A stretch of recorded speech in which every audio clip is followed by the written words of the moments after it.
Senhor, nós te damos graça pela sua misericórdia sobre nossas vidas, porque o Senhor é bom e o Senhor tem nos dado, Senhor Deus, o alimento do céu, que é o seu próprio Filho, Senhor, que desceu para suprir as nossas necessidades, sejam elas físicas, sejam elas espirituais, Pai. Que o Senhor nos abençoe nesse dia, abençoe nesse momento, Senhor Deus, para que possamos compreender esse assunto tão importante, tão central, Senhor Deus, para a Tua igreja, para o Teu povo e para o mundo também, Senhor Deus. Porque, de algum modo, Senhor, ela também aponta para o julgamento do Senhor, para os ímpios que não obedecem à Tua palavra. No nome de Cristo é que nós oramos. Amém. Amém. Nós trataremos sobre a ceia do Senhor como a nutrição. Deus nos nutre. Então, Deus, Ele nos nutre através também da ceia. Nos nutre também pela palavra. É claro, a palavra é pregada. Mas a ceia também são sinais visíveis de algo que aconteceu no nosso coração. Então, a gente vai fazer uma diferenciação aqui da ceia como algumas vezes. Por exemplo, existem percepções diferentes sobre a ceia do Senhor em outras igrejas. A maioria da igreja evangélica, ela tem uma visão diferente da nossa visão. A visão reformada, ela possui uma visão peculiar e diferente no que concerne a ceia do Senhor. Então, nós vamos ver também acerca disso. Mas o primeiro ponto que eu queria tratar com os irmãos é sobre a questão da ceia do Senhor. O que é a ceia do Senhor? A ceia do Senhor é um sacramento que o Senhor nos deixou, e ela não é só uma coisa que aconteceu no Novo Testamento. Já existiam apontamentos dela no Antigo Testamento. A Páscoa, a instituição da Páscoa, lá no Antigo Testamento, quando Deus estava libertando o seu povo do Egito, a gente volta ao Egito e lembra que Deus libertou o seu povo da escravidão. Havia um povo, o povo de Deus estava sendo escravizado no Egito, e aí Deus liberta o seu povo por meio de sinais, milagres, maravilhas que aconteceu lá no Egito.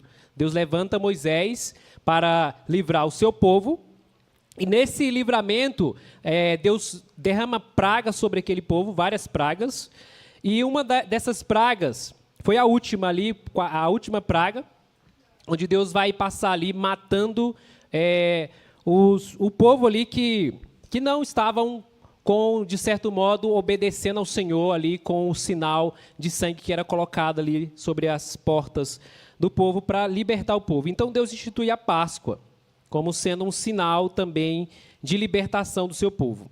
Na nova aliança, Cristo institui a ceia do Senhor. Então nós temos aí uma instituição de algo que já estava apontando lá no Antigo Testamento, e Cristo, no dia da Páscoa, ele chama os seus discípulos, se reúne ali com os seus discípulos e fala: preparem a Páscoa para mim. E aí eles preparam a Páscoa e tem todo ali um ritual do Senhor com a Páscoa, e ele fala assim: olha, agora eu vou dar um novo significado para a Páscoa do Senhor. Então Deus muda ali e dá um significado diferente através de dois elementos que nós veremos daqui a pouco.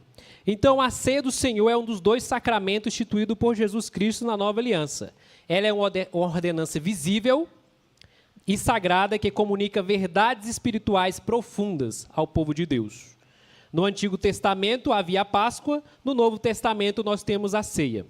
A Páscoa também foi instituída como memorial, e assim também o Novo Testamento, Cristo Jesus atribui um novo significado a esse sacramento, sendo também um memorial e um sinal da aliança de Deus com o seu povo. Não somente um memorial, mas também um sinal, um sacramento.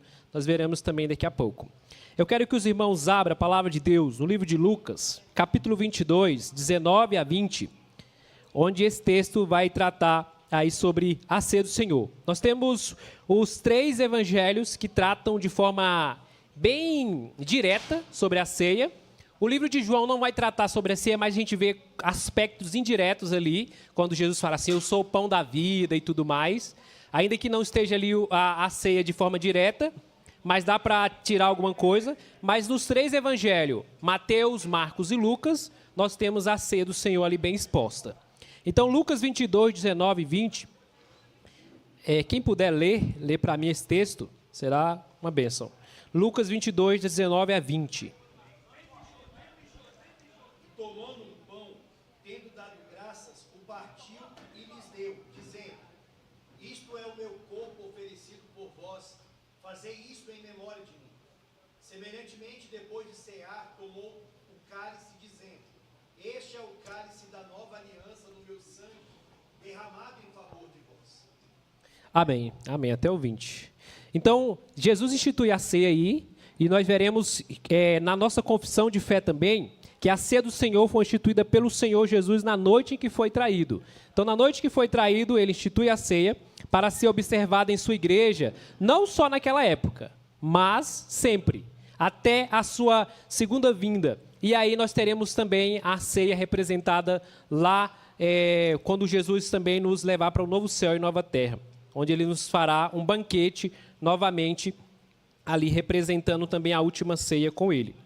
Então, o nosso breve catecismo maior também fala que a ceia do Senhor é um sacramento no qual, dando e recebendo pão e vinho, segundo a instituição de Cristo, sua morte é mostrada. Os nossos símbolos de fé também vai detalhando acerca disso. O segundo ponto que eu quero tratar com os irmãos é sobre a natureza da ceia. Esse passou aí. Opa, voltei. A natureza dessa ordenança. A natureza da ordenança. A ceia é uma ordenança divina. Jesus a instituiu como um ato a ser repetido pela igreja como um sinal e selo da sua obra. Então, é um sinal e também é um selo da obra de Cristo. Quando ele fala em 1 Coríntios 11, 24 a 25, ele diz: fazei isso em memória de mim. Ou seja, um sinal em memória de Cristo. A nossa confissão diz: para recordar perpetuamente o sacrifício da sua morte, para selar aos crentes todos os benefícios dela. Então, a ceia era para recordar perpetuamente, sempre, o sacrifício da morte de Cristo e também para selar aos crentes todos os benefícios dela. Então, é um ato de lembrança e é um ato também de selo, para que nós recordemos também tudo aquilo que foi dado a nós por meio do sacrifício de Cristo. O nosso Catecismo Maior de Westminster, a pergunta 167 e a resposta 168, diz: a ceia do Senhor é o sacramento do Novo Testamento, para representar espiritualmente e selar em seus participantes todos os benefícios da morte de Cristo. A mesma resposta é dada também no nosso Catecismo Maior. A questão 3 fala sobre que é mais do que uma celebração. É isso que está aparecendo aí mesmo? Mais que uma celebração, um sacramento. Por que a gente fala isso, irmãos? Por que é mais do que uma celebração? Porque não é só o ato de se reunir ali para lembrar. Ela trata de algo mais profundo. A ceia é algo mais profundo. Por isso que a nossa confissão diz que os dignos participantes, externamente, tomando os elementos visíveis, também interiormente, pela fé, realmente, de fato, alimentam-se de Cristo crucificado. Então, não é só um ato de lembrar ali ou de trazer um memorial, mas é algo mais profundo, é um sacramento onde, de uma forma mística ou misteriosa, Deus está presente conosco de forma espiritual na ceia. Então, nós nos alimentamos de Cristo crucificado na ceia. Não é só apenas um rito, não é apenas um símbolo, mas é algo mais profundo. Quando Paulo fala em 1 Coríntios 10, 16, porventura o cálice da bênção não é comunhão do sangue de Cristo, o que ele quer dizer é que nós temos comunhão verdadeira com Cristo no ato de cear. Não é apenas um símbolo aqui, onde o pastor fala aqui alguma coisa e pronto. Não, Cristo se faz presente ali. Nós temos comunhão real com Cristo no ato de cear. Então, é importante saber disso. Por quê? Porque nós não vamos apenas levar algo como algo qualquer, ou uma celebração onde nós só nos reunimos ali e pronto, como memorial. Mas algo que é além disso. É algo sagrado, é algo sacramental, é um selo que o Senhor nos dá. O quarto ponto desse estudo, ele vai tratar sobre o significado da palavra ceia e do Senhor. Ceia indica comunhão e participação no corpo. Por exemplo, se fosse só um memorial, a gente poderia falar, apenas uma ceia. Tranquilo, então nos reunimos ali apenas para cear, porque é algo memorial. Só que não é só isso também, é algo instituído pelo Senhor. E quando ele fala do Senhor, fala que isso pertence a Cristo e é instituída por ele, centrada nele. O texto de 1 Coríntios 11, 20 diz: quando vos ajuntais, não é para comer a ceia do Senhor. Então não é qualquer ceia, é a ceia do próprio Senhor que foi instituída pelo Senhor da igreja. Então é algo centrado em Cristo, é algo que foi deixado por Ele. Então a ceia do Senhor é um sacramento instituído por Cristo. Isso diz o nosso breve catecismo na resposta 96. Outro ponto é o ponto 5, que vai tratar sobre os elementos como um sinal. O pão e o vinho são sinais visíveis de verdades invisíveis. Mateus 26, 26 diz: isso é o meu corpo, isto é o meu sangue. E a confissão de fé diz que os sacramentos são sinais e selos santos da aliança da graça. Um sacramento é uma ordenança santa instituída por Cristo. Então há o elemento aí, pão e vinho. Podemos trocar os elementos? Podemos colocar outras coisas nos elementos? Por exemplo, se você vai evangelizar um índio lá na sua tribo, e lá eles não têm pão. Lá eles têm o quê? Alguma outra coisa, beiju. Posso pegar e trocar? O que vocês acham? Trocar o beiju pelo pão ou o vinho por outra coisa? Talvez por um guaraná, algo do tipo? Tem igrejas que fazem isso às vezes. Tem igreja que pega batata frita e pega também guaraná e troca ali. E diz assim: isso aqui é a ceia do Senhor. Não, por quê? Quem instituiu a ceia? Foi o próprio Senhor. Ele é quem falou quais são os elementos. Pode falar, irmã. Hã? Suco, mas... Tá. Tá, porque a IPB entende quando se trata da questão do vinho, que é o fruto da videira. O suco, ele não deixa de ser o fruto da videira. Se ele é com álcool ou sem álcool, não importa. Então, não é necessário ter álcool no próprio vinho ou no próprio suco. Porque nós entendemos que o que importa é que seja o fruto da videira, que é isso que está lá, tá? Então, sendo o fruto com álcool ou sem álcool, aí a bolacha é outros quilômetros. O ideal é o pãozinho mesmo, tá? O pão para representar o corpo de Cristo ali também como um pão, tá? Mas o certo seria realmente introduzir isso, o pão na ceia. E aí, reverendo, o que você quer dizer? Tá. Fala, minha irmã.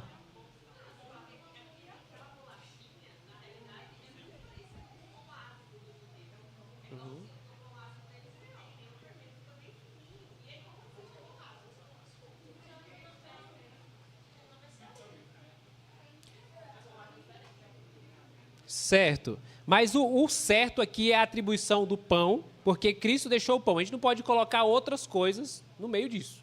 Não pode colocar um beiju ou alguma coisa lá, tá? Porque às vezes as pessoas, mas não temos, não sei o quê, vamos deixar de fazer isso? Vamos deixar. Porque o que Cristo atribuiu aqui é pão, tá? Pão e sendo aqui o vinho ou o suco da videira, tá? O Catecismo Maior de Westminster diz: o sacramento é uma ordenança santa instituída por Cristo. E a nossa confissão diz que os sacramentos são sinais e selos santos da aliança da graça. Mais alguma pergunta acerca disso, pastor? Quem? Caetano? Fala, irmão.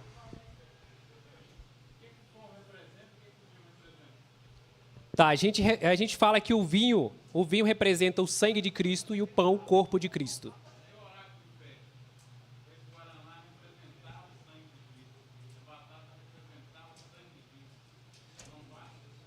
Não vale.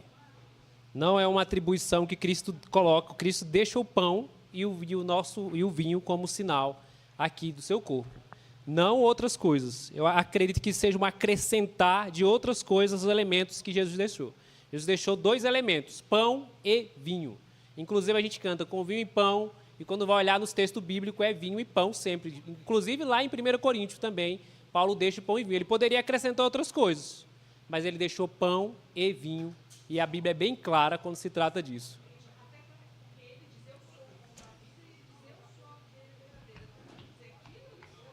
Exatamente. Oi? Então a gente pode levar, senão a gente vai inventar um monte de coisa, tá? E como a ceia sendo de Cristo, ele é o Senhor da ceia. Ele é quem atribuiu isso. Ele poderia falar: eu sou o arroz, Eu sou o feijão, mas ele falou, eu sou o pão, tá? Eu sou o pão e esse vinho aqui representa, que é um sinal também aqui. Me representa como um corpo, como sangue, tá? Então, a presença de Cristo na ceia. Se vocês acharam difícil essa parte aí, essa parte aqui é mais complexa, tá? Cadê? Deixa eu ver se vai passar.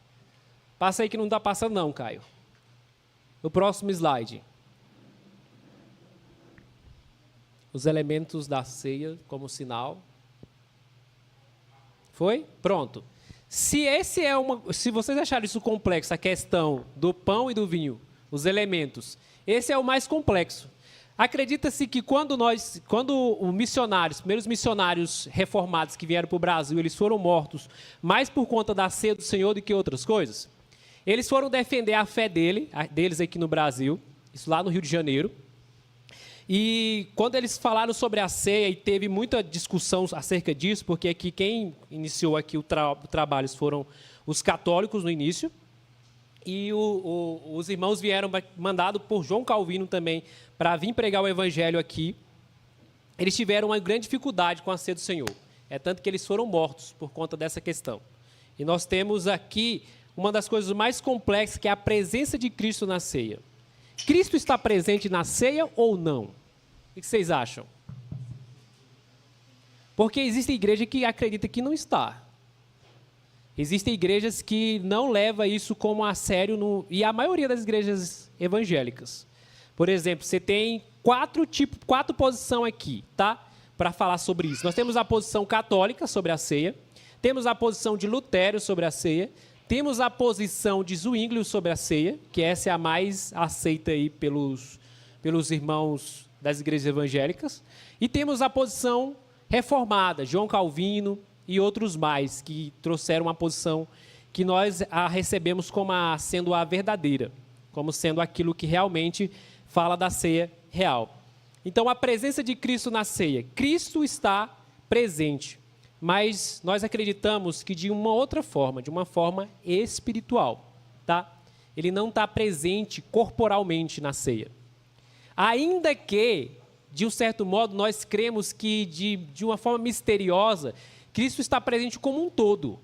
Ele não deixou sua natureza humana lá e saiu perambulando, não. Ele é um Cristo como um todo. Não dá para dividir as duas naturezas de Cristo, tá? Cristo é verdadeiramente Deus e Cristo é verdadeiramente homem, tá? Só que a natureza de Cristo como homem, ela não possui os atributos da natureza divina.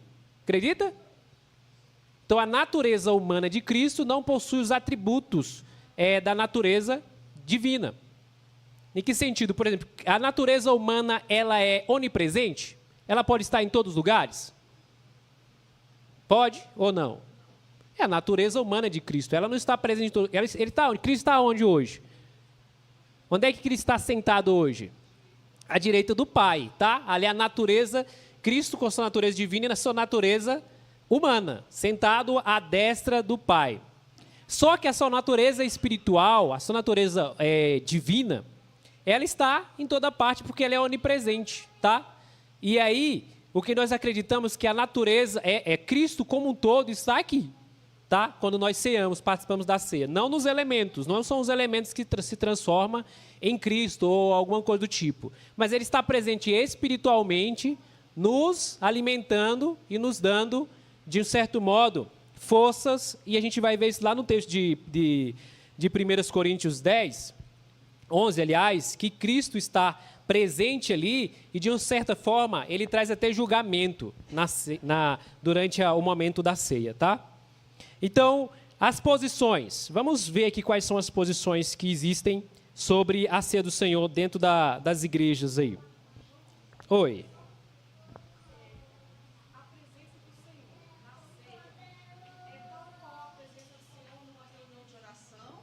A presença do Senhor no culto é a mesma coisa? Eu não consigo discernir essa diferença. É igual? Como? Eu não entendi também. A presença do Senhor na ceia é a mesma presença do Senhor na reunião de oração? É a mesma presença do Senhor no culto? É a mesma coisa? Sim. Mesma coisa. A mesma Ela coisa. diz assim, qual é a diferença, por exemplo, porque tu diz, tem igrejas que não acreditam que Cristo esteja presente na ceia. Qual que seria a diferença, por exemplo, de uma presença de Cristo na ceia para em um outro culto comum, ou outro evento em que os crentes estejam reunidos de forma ordinária, sem ser necessariamente na ceia? É isso, eu acho, né? Seria isso? Mais ou menos, né? A presença do Senhor na oração, a presença do Senhor na ceia. É a mesma coisa. Entendi. Tá. A presença do Senhor na oração, a presença na ceia. Na oração, o Senhor está presente conosco, é claro, ali ouvindo as nossas orações e atendendo. Na ceia, o Senhor está nos alimentando, de um certo modo. Quando nós cremos que Ele está presente na ceia, Ele está nos alimentando, nos nutrindo. Por exemplo, lá Paulo fala que o povo fica fraco quando participa de forma errada. O que Cristo faz quando a pessoa participa de forma correta? Fortalece. Fortalece. O contrário, tá? Se as pessoas estão doentes, o que Cristo faz quando a pessoa que Cristo está realmente na ceia ali e está ali dando a ela o quê? Saúde. Se as pessoas estão morrendo, o que Cristo está fazendo ali? Dando vida, né? Então, o contrário, ele acontece. Agora, se existe uma presença maior, talvez você está pensando assim, uma presença bem maior, um poder bem maior na ceia. Não acredito que não existe isso, não. Hein, John? O ponto que você está colocando é correto. O que faz a diferença da posição reformada para as outras pentecostais, neopentecostais, é que essas outras é apenas uma memória, tem apenas o aspecto histórico, que está correto, sim, o fato histórico, a lembrança, o pão nos lembra do que ele fez, o vinho, do sangue dele que nos purifica de todo pecado. Mas o que eles não percebem, e aí a teologia reformada entendeu isso à luz da Bíblia, é que o Senhor está presente espiritualmente, como você colocou, na sua divindade, e naquele momento ele nos alimenta. Há um alimento, há um fortalecimento espiritual que ele produz, ele nos concede mediante a ceia. Coisas que, por exemplo, com todo respeito, são nossos irmãos. Os batistas não creem assim. Eles acham que isso é muito parecido com a posição católica. Porque na posição católica, o elemento do pão, quando ele se transubstancia, ele tem um poder inerente dentro dele, que eles chamam de ex opere pão, ele passa a ter um poder nele. E aí eles acham que a gente pensa assim também. Sabe, o pão é poderoso, por isso que ele vai te alimentar. Ou o vinho tem um poder em si. Não, a gente não entende isso. Mas a gente entende que o Senhor está aqui, a presença dele é uma presença real e ele nos alimenta pelo seu Espírito. E você citou muito bem a questão de 1 Coríntios, que lá a gente tinha um contrário. Paulo vai usar alguns eufemismos, né, que ele vai dizer, algumas pessoas estão doentes e não poucos os que dormem. Na verdade, tinham pessoas que estavam morrendo, literalmente foram mortas, porque não entenderam corretamente a ceia do Senhor. Isso mesmo. Então, aqui no nosso Confissão Maior, o Confissão de Westminster diz, mais espiritualmente pela fé recebem, alimentam-se de Cristo crucificado. Ou seja, nós estamos nos alimentando de Cristo espiritualmente. E o nosso Catecismo Maior de Westminster diz, a ceia do Senhor se torna eficaz para os fiéis, não por qualquer poder do próprio sacramento, do pão ali, mas pela operação do Espírito Santo que está em nós. Então, tem isso. Aí eu vou falar sobre a questão da posição que existem na Igreja Católica. Por exemplo, a Igreja Católica, ela crê numa transubstanciação, transformação. Então, a substância sendo transformada. Isso eles pegam uma ideia de quem? De Aristóteles. Na filosofia que eles se embaseiam para defender isso, tá? Eles pegam Aristóteles, que vai falar sobre essa questão da materialidade, e eles defendem a questão de que o pão, ele se torna ali, se transforma no corpo de Cristo, mas ainda continua tendo o cheiro de pão e tendo o gostinho do pão. É tanto que, para resolver tais questões, eles colocam o quê? Uma hóstia que ela vai ser desmanchada na boca ali, você não pode comer porque você está mastigando o corpo de Cristo. Então, você só coloca a hóstia ali. É bem complicada essa posição. Pode falar, irmã. Também, mas não é só isso. Estão tirando da filosofia. Você vai pegar...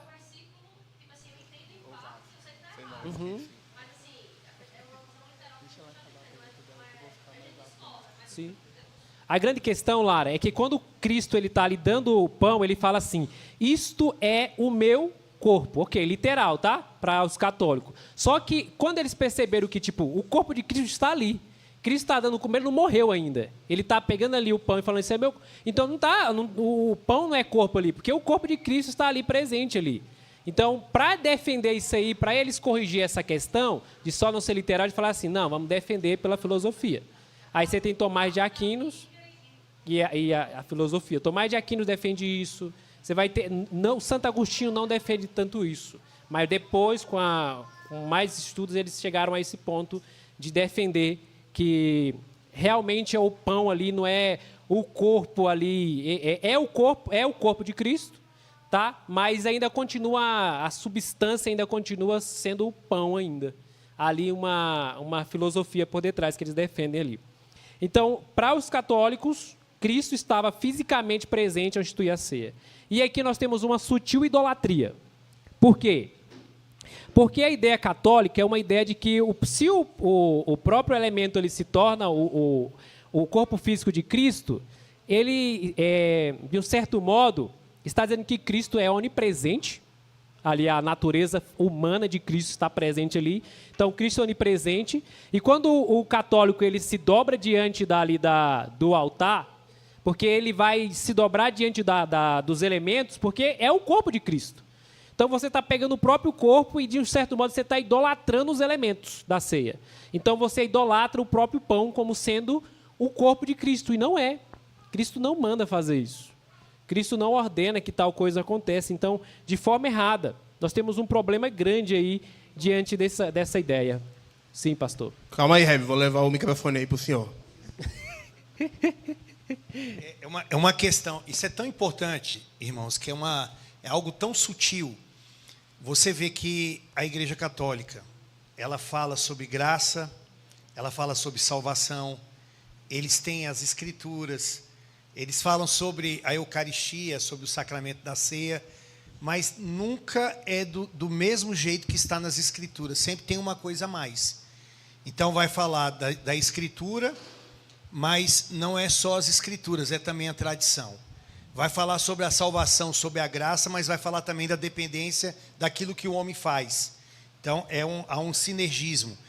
E na ceia, em um dos meus sermões, eu falei sobre como que aquilo é extremamente equivocado na posição católica.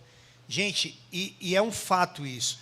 Toda vez que Jesus está sendo celebrado, digamos assim, numa missa, Jesus está sendo sacrificado na ideia deles, naquele momento que o sacerdote, ele ora, que o sacerdote ele faz todo aquele rito.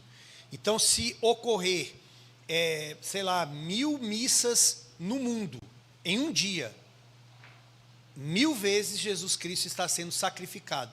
Então, é como se eles estão colocando que o sacrifício de Cristo não foi único, não foi suficiente. Por isso que eles têm que ficar renovando constantemente. Só que o triste é que nem os católicos, na sua grande maioria, têm ciência sobre isso.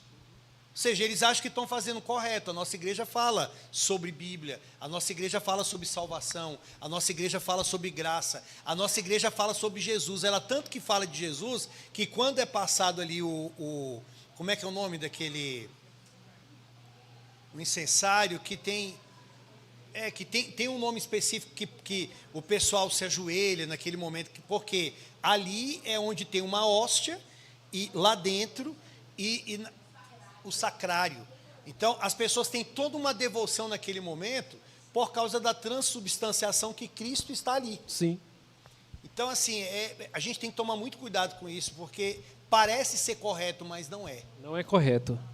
Então, a posição católica, ela é rejeitada por nós, reformados, e ela também foi rejeitada por Lutero, tá? Lutero, de algum modo, ele tenta falar assim, não se transforma.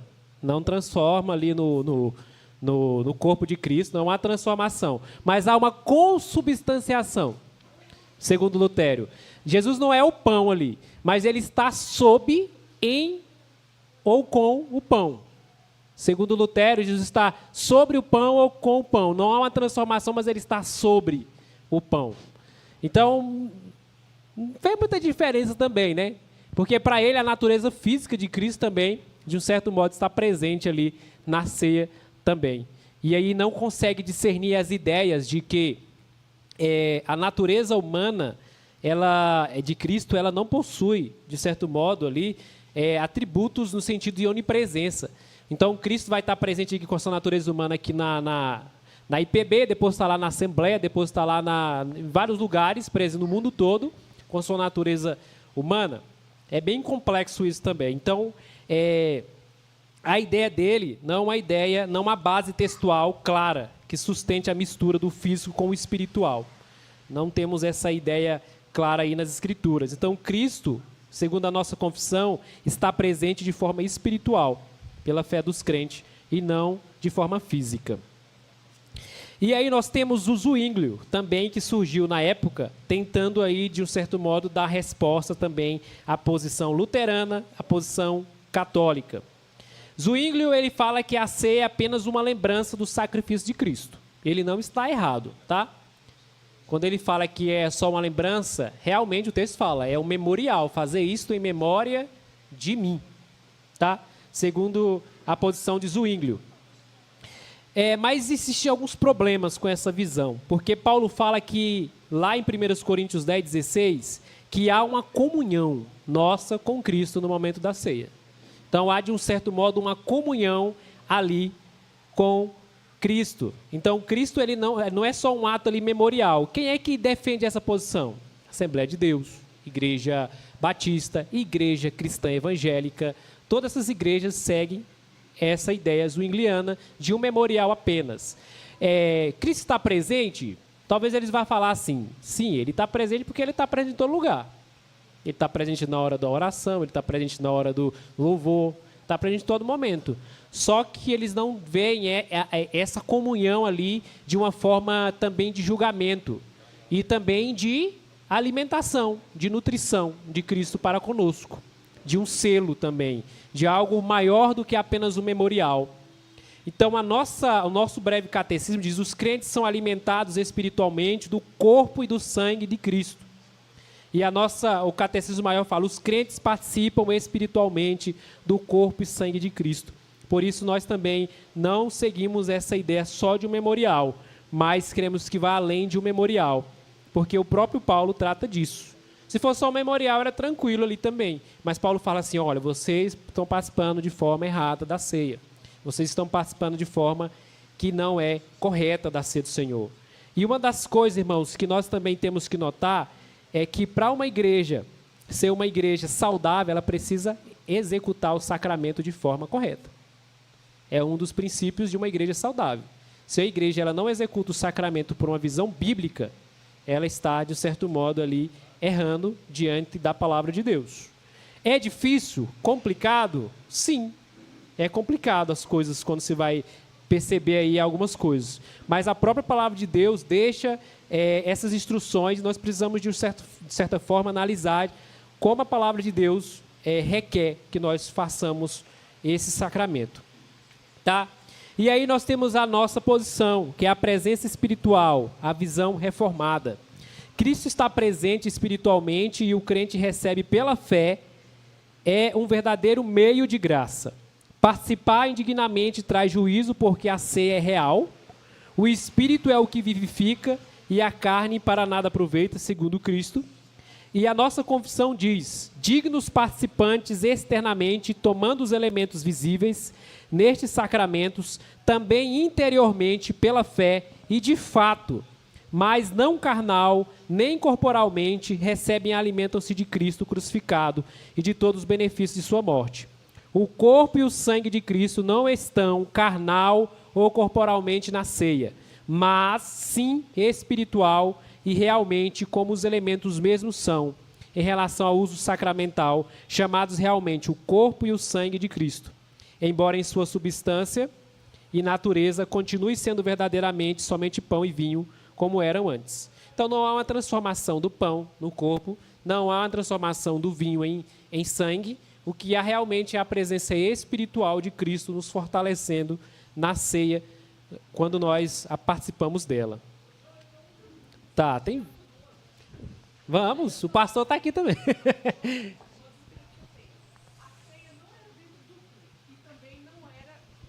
A ceia não era dentro do culto, né? Me parece. Também não era um pedacinho de pão como a gente faz. Em que momento que isso mudou? E se mudou, a gente não está mudando assim alguma coisa da Bíblia? Não, para aí. Existia na época do Novo Testamento, ali na igreja primitiva, uma festa ágape, a festa do amor, que era um jantar, muita comida e tudo mais. Só que a ceia é outra coisa. Ali era o jantar. A ceia já era uma outra coisa. A ceia era uma coisa que acontecia lá, que era pão e vinho só. Mas quando Paulo fala assim, na ceia vocês comem... Porque existe a ágape, a festa, ele está tratando da festa ágape ali, tá? Ele fala assim, na festa que vocês se reúnem é muita comida, cada um traz um prato para trocar lá. Então, a Sandra traz o arroz, o Pedro traz o feijão, eu trago a farofa, que é mais barata. Brincadeira. E aí outros traz coisas mais simples, e outros traz coisas mais... Traz um peru ou algo, uma picanha. Tem irmão que tinha mais dinheiro. E aí trazia uma picanha ou algo do tipo lá para comer. Tá, essa era a festa ágape, eles se reuniam. E ali no momento eles aproveitavam e faziam a ceia, tá? Aí era outra coisa, tá? A ceia é diferente. Aí, por exemplo... Não entendeu? São duas coisas. Eu entendi que tem duas coisas, mas em qual parte da Bíblia diz que era dentro do culto e como a gente faz hoje? Um pedacinho de pão, um pedacinho de vinho? Eu acho que é porque na Páscoa realmente Jesus deu o pão e o vinho. Calma aí, profeta. Acho que o ponto é o seguinte, quando a gente fala de igreja no sentido de prédios, é uma coisa mais moderna. Então, você vai ler Romanos, a igreja se reunia onde? Em casas, nas suas casas. Então, mas o ponto é que ali, quando Paulo fala sobre a ceia na igreja de Corinto, eles se reuniam em casas e nas suas casas eles adoravam o Senhor juntos. E ali você tinha essa festa ágape, essa festa do amor, e você tinha também a ceia com o elemento. Então, a partir de quando ela começou? Desde o momento que Cristo instituiu, quando ele institui e faz a mudança da Páscoa para a ceia do Senhor. A partir daquele momento, eles então passam a se reunir e eles passam também a ceiar. Atos dos Apóstolos mostra isso.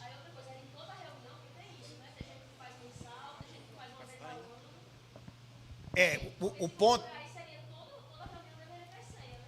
historicamente, se a gente for pegar, por exemplo, a reforma, os reformadores, ou mais à frente na época do puritanismo, nunca houve um consenso sobre isso. Alguns faziam todo domingo, em outras épocas era uma vez por ano. Então isso aí ficou muito dentro da sabedoria da igreja. Mas eu acho que a resposta principal quando ocorreu isso? Voltando àquela questão lá, quando passou a acontecer a ceia na igreja? A partir do momento que Cristo instituiu diante de um contexto da Páscoa. A partir daquele momento, eles se reuniam em casas e nas suas casas eles faziam isso. Faziam a ceia. Tá. E aí a gente traz isso para o culto, como participando do culto, e nós distribuímos o pão entre os irmãos. Não há nenhum problema nisso, não, em ter a ceia no próprio culto. A gente poderia fazer outra coisa? Eu estava até conversando com a Mariana. A gente pode pensar nisso, talvez. No dia do culto, da ceia, podemos trazer alimentos para comer? Pode. A gente pode trazer depois alimentos para comer também na ceia e juntar e fazer uma... Pois tem também depois os alimentos. John, já faz isso. Aí aquele texto que o pastor falou sobre a pessoa faz indignamente, ele dá a entender que as pessoas estão morrendo, como se Deus castigasse.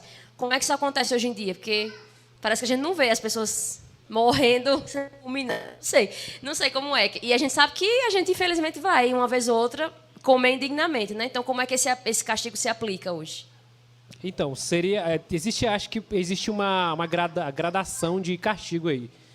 E aí depende do que Cristo quer fazer. Se Cristo, por exemplo, quiser matar alguma pessoa ali para trazer temor ao Senhor na hora da ceia, ele pode fazer isso. Mas ele também pode apenas trazer doenças, pode apenas trazer tristeza ou alguma coisa do tipo. e outras coisas para julgar, mas aí depende do que o Cristo fez, é soberano. Ali, por exemplo, lá com Ananias e Safira morreu imediatamente, outros não. Outros, por exemplo, aquele outro rapaz lá que estava mentindo para Pedro lá, o outro Pedro também, o Simeão, ele não foi morto. Ali deu, de certo modo, perdão, mas aí depende da soberania do Senhor mesmo. Eu acredito que a resposta seja essa. Sim, minha irmã.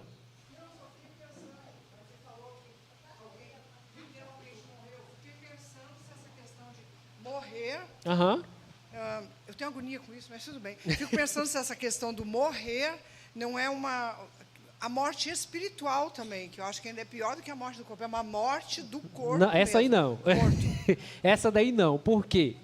Porque aí seria uma perda de salvação, tá? A gente não defende que o crente vai perder a salvação, tá? Não seria uma morte espiritual. Aí seria realmente... só se for um incrédulo ali. Aí ele pode morrer ali e ele já está morto espiritual também. Não tem nem duas mortes. Duas mortes espirituais sucessivas. John, não dá, né? é porque a igreja de Corinto, o tempo todo isso, né, nas cartas do apóstolo Paulo, ele vai estar tratando com problemas desse tipo.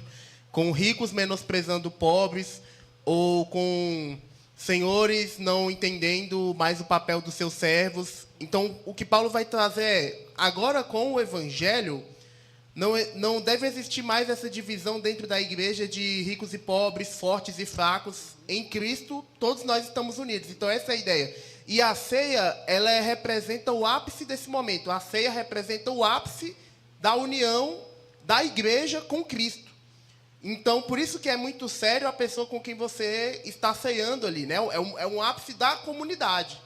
Do momento da comunidade, de fato, é a ceia. Sim, só crentes. Ali com quem você está ceando, você está dizendo, nós juntos aqui temos comunhão em Cristo. Então, o que eles estavam fazendo? Eles estavam tornando esse momento algo ruim. Eles estavam tornando o ápice da comunhão algo que não tinha nada a ver com comunhão. Eles estavam menosprezando, desprezando os irmãos mais fracos. Então, Paulo está dizendo, por conta disso, não é sem razão que muitos no meio de vós estão fracos e outros dormem. Ou seja, outros já morreram por conta da negligência de vocês. Cristo está adoecendo e matando no meio de vocês. Então, é uma morte física e doença mesmo. Então, uma igreja, quando ela negligencia a ceia, igrejas que vão agir de forma imprópria com as coisas de Deus, Deus, de fato, ele traz juízos temporais. Doenças, mortes, escândalos, várias coisas graves. É isso mesmo. Por isso, então, essa é a base para que só quem é batizado toma ceia. Isso. Também tem uma estrutura. Nem todo mundo entende porque é só o batizado toma ceia. E outra coisa também está certa. Eu estou falhando aqui. Está certo esse pensamento. Não, você não deve evitar tomar a ceia se estiver em pecado. Tem gente que pensa assim, estou em pecado, não estou falando de disciplina, não. Cometi um pecado e não vou cear. Parece que a base para dizer que não é assim é que ele diz assim, examine o homem a si mesmo e então tome o pão. Participa, né? Então, a ideia é que não é que você deixe de tomar a ceia, que você se arrependa e tome. Então, às vezes, porque tem gente que, às vezes, evita de tomar, né? Achando continuar no pecado. que não é digno de tomar, mas o caminho não é esse, você se arrepender e tomar Tá. a ceia. E aí entra a parte aqui, que é o que vocês já estão tratando aí. Quem pode participar da ceia, né? Quem é que pode participar da mesa do Senhor? Alguém tem alguém perguntando alguma coisa, Rev? Vocês querem falar alguma coisa, irmãos? Tatiane. Tá falhando? Volta aqui, meu irmão. Perdão, irmão, não tinha visto. Estudo coletivo, vamos lá. Esse examine-se, que é a consciência, que é por isso que as crianças não participam também. Pessoas que não, né, tem que se examinar, que é um memorial, e tem também o exame, por causa da questão de não ser negligente no momento da ceia do Senhor, né? Então, quem pode participar? A ceia é para os crentes que estão em comunhão com Cristo e com a igreja. Deve examinar-se antes. 1 Coríntios 11, 28 diz, examine-se, pois, o homem a si mesmo. Atos 2, 42 diz, os primeiros crentes perseveravam na fração do pão. Ali é uma unidade entre o corpo, que é só o corpo de Cristo que participam, e há também a questão do autoexaminar-se. E aí a nossa confissão de fé diz assim, todos os ignorantes E ímpios, embora recebam os elementos visíveis, não recebem, contudo, a coisa significada no sacramento. Tá? Mesmo que eles recebam. Então, tipo, os católicos estão errados também até nesse ponto. Errado em muita coisa. Mas até nesse ponto, que eles distribuem ceia para todo mundo lá. Não importa se está em pecado ou não pecado, eles vão lá distribuindo. Aqueles que vão participar da ceia do Senhor devem preparar-se para ela, examinando-se a si mesmo. Por que as crianças não podem participar? A irmã Tati acabou de falar, elas não têm ainda discernimento disso. Tá? Talvez com 11 anos, quando elas fazem a sua confissão de fé, elas vêm à frente, elas já receberam o primeiro sacramento, que é o sacramento do batismo. E elas vêm à frente e falam, já tem consciência disso, que ama Jesus, que quer viver para a glória de Deus e que quer realmente seguir os passos de Cristo Jesus, viver para Ele. Então, ela vem à frente, confessa isso, a igreja é recebida pela igreja e daí ela sim pode já participar da ceia, porque ela já tem discernimento e já pode se autoexaminar acerca disso, tá? Então, as crianças não podem participar da ceia por conta disso. Existem igrejas que fazem isso também, igrejas evangélicas. Já conheço igrejas evangélicas que dão a ceia para a criança e eles estão equivocados diante disso. Quem pode realizar os sacramentos? Qualquer pessoa? Será que o missionário pode? Será que o presbítero regente pode? Será que o diácono pode dar o sacramento? Qual a visão da IPB sobre isso? Será que o seminarista pode dar a ceia? Segundo a IPB, apenas ordenados, ou seja, o presbítero docente, e que é o representante da igreja visível, é ele que administra os sacramentos, porque é um sacramento da palavra. Nós acreditamos que o pastor, de um certo modo, ele é a vox dei, é aquele que prega a palavra de Deus, e ali é a voz de Deus sendo falada à congregação. Tem discussões até se o seminarista pode pregar na igreja, tem discussão se até o presbítero regente pode participar na igreja, e são discussões que existem. A IPB aceita o seminarista pregar, porque ele já está no caminho ali do ministério, e também o presbítero regente pregar, mas ele não é o oficial da palavra, o regente. Só o docente é o oficial da palavra. É ele quem é cabido a ele a pregação da palavra de Deus. Isso não quer dizer que o regente não possa e o que seminaristas não possa. Segundo a IPB, os demais não podem. Um diácono não pode. Existe uma questão litúrgica, dentro do culto litúrgico, dentro da igreja, que vai falar sobre isso, pegando o Antigo Testamento e coisas do Novo Testamento também, e fazendo, de certo modo, uma análise ali por um todo. Não existe um texto que vai direto falando acerca disso. É mais uma questão denominacional. Também. Então, para nós pensamos assim, tá? Que os homens, Paulo fala em 1 Coríntios 4:1, que os homens nos considerem como ministros de Cristo e despenseiros dos méritos de Deus. Nós vemos na Bíblia que não é qualquer irmão comum que faz os sacramentos. Nós vemos na Bíblia que quem faz é a liderança da igreja. Nós temos Filipe, que é um evangelista. Ele é um pastor evangelista ali, mas ele também tem um ofício ali de um pastor evangelista, tá? Ele também administrou. E nós temos também, acho que Gaio, que fez também o batismo de Paulo. Não, Gaio não, perdão.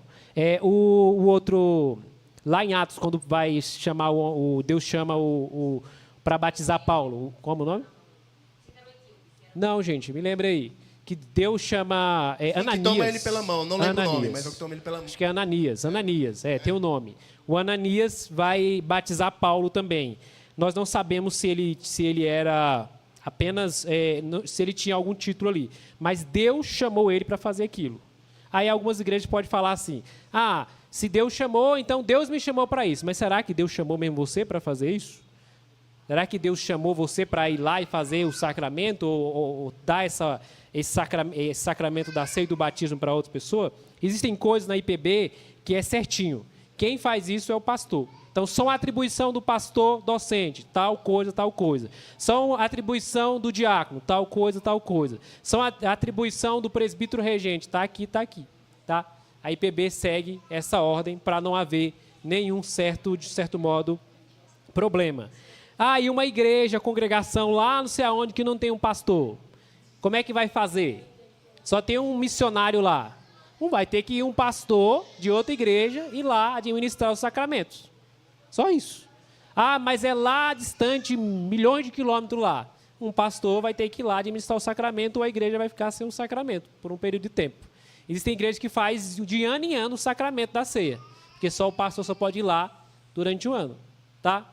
Em obediência a essa questão do oficialato do pastor, porque nós acreditamos que os sacramentos são os sacramentos da palavra. E aí, questões práticas para encerrar, que já está tarde. Primeiro, examine-se, pois, o homem a si mesmo. E aí eu faço uma pergunta. Eu tenho me examinado sinceramente antes de participar da ceia? Há pecados não confessados ou divisões não resolvidas com irmãos na fé? Minha participação tem sido apenas formal ou consciente e reverente? Tenho consciência de que a ceia é um meio de graça e não apenas um ritual simbólico? Ao participar da ceia, creio de coração que Cristo está presente espiritualmente? Tenho me alimentado de Cristo pela fé no momento da ceia? Estou vivendo em comunhão com minha igreja local? Tenho valorizado o aspecto comunitário da ceia como expressão da unidade do corpo de Cristo? Tenho me preparado com oração, arrependimento e fé antes de celebrações?